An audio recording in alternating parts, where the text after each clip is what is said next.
அண்ணன் செங்கோட்டையன் அவர்களை பற்றி அனைவருக்குமே தெரியும். 50 வருடங்கள் அரசியல் அனுபவம் பெற்றவர், அனைத்து மக்கள் நன்மதிப்பை பெற்றவர். திமுக ஊழல் பத்தி பேச ரொம்ப வேடிக்கையா இருக்கு. இப்ப எந்த அளவுக்கு ஊழல் ஊழல் பெருகி இருக்குங்கிறது எல்லாத்துக்குமே நம்ம மக்களுக்கே தெரியும். அதனால இந்த குற்றச்சாட்டு எல்லாம் ஏற்றுக்கொள்ள முடியும். விளக்கம் கொடுத்துட்டாரு அண்ணன் திருமாவளவன் அவர்களும். அதை பற்றி பேச தேவையில்லை, அதோட ஏற்றுக்கொள்ளும்படியா இருக்குன்னு சொல்லிட்டாரு. முன்மாதிரி அப்படின்னு சொல்லும்போது எம்ஜிஆர், ஜெயலலிதா, கருணாநிதி 3 பேர் சொல்லியிருக்காரு. எல்லாருமே ஊழல்வாதின்னு சொல்றீங்க, ஆனா முன்மாதிரியா அவங்கள ஏத்துக்கிறேன்னு சொல்றீங்க. எங்கள் கொள்கை தலைவர்கள் யார் என்று தலைவர் அவர்கள் முதல் மாநாட்டில் அறிவிச்சிட்டாரு. அவர்கள் எங்கள் கொள்கை தலைவர்கள். இவர்கள் அரசியல் எங்களுக்கு முன்மாதிரிகள். எப்படி பார்த்தீங்கன்னா, அண்ணா அவர்கள் ஒரு ஜனநாயக புரட்சி செய்து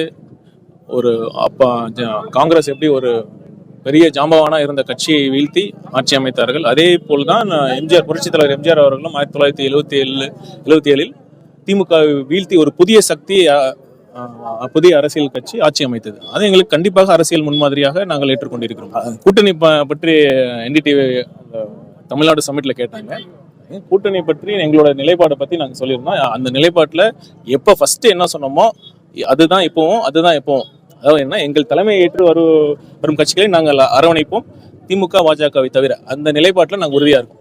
இப்போ எம்ஜிஆர், ஜெயலலிதா மட்டும்தான் முன்மாதிரி, கலைஞர் முன்மாதிரி ஏற்றுக்கிட்டதுங்கிற தகவல் தப்புன்னு சொல்றீங்க. யார் சொன்னா? தலைவர் சொன்னாரா? தலைவர் உங்ககிட்ட சொன்னாரா?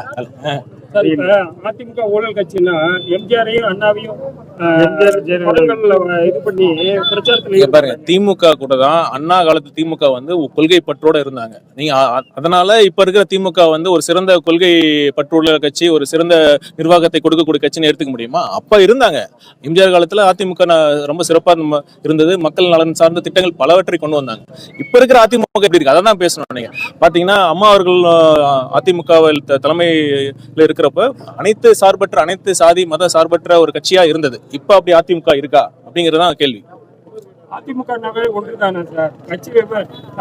நீங்களே மீதலே சொல்றீங்க. அதிமுக எப்ப ஒன்றிணைணும் நம்ம தொண்டர்கள் பேசிட்டு இருக்காங்க. இங்க அதற்கான அது பேசக்கூடிய சூழ்நிலையில தான் இப்ப இருக்கு. இன்னும் அதிமுக ஒன்றிணைணும் இன்னும் தொண்டர்கள் கேட்டுட்டு தான் இருக்காங்க. இந்த மாதிரி இதுக்கு எதுவுமே வீட்டுக்குள்ளேயே இருந்து அறிக்கையை மட்டும் பெற்றாரு.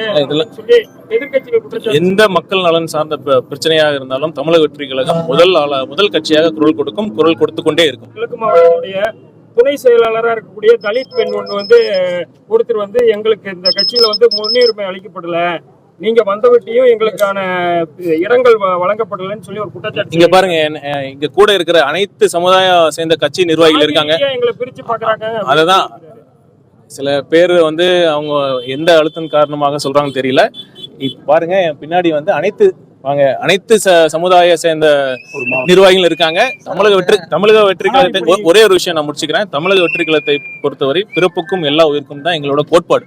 அதனால எங்க சாதி மதம் கடந்து ஒரு அனைவருக்குமான கட்சினா தமிழ்நாட்டுல இப்ப ஒரே கட்சி தமிழக வெற்றி கழகம் தான். அதை நாங்க கிழக்கு மாவட்டத்துல பல்வேறு சர்ச்சைகளான கருத்துக்கள், இந்த மாதிரி கருத்து, அந்த முஸ்லீம் பெண் கொடுத்த பேட்டி, இந்த மாதிரி சர்ச்சைகள் இருக்கு. அவங்க மேல எந்த நடவடிக்கை எடுக்க கட்சின்னு இருந்தா சில பேர் சில கருத்து சொல்லதான் செய்வாங்க. அதெல்லாம் ஒவ்வொன்றும் நாங்க பொருட்படுத்த வேண்டிய அவசியம் இல்லை. கட்சி வளர்ந்துட்டு இருக்குன்னு அர்த்தம், அவ்வளவுதான். பிளே ஸ்டோர் மற்றும் ஆப் ஸ்டோரில் இருந்து பாலிமர் செயலியை QR கோடு மூலம் பதிவிறக்கம் செய்யுங்கள். செய்திகளை உடனுக்குடன் பெறுங்கள்.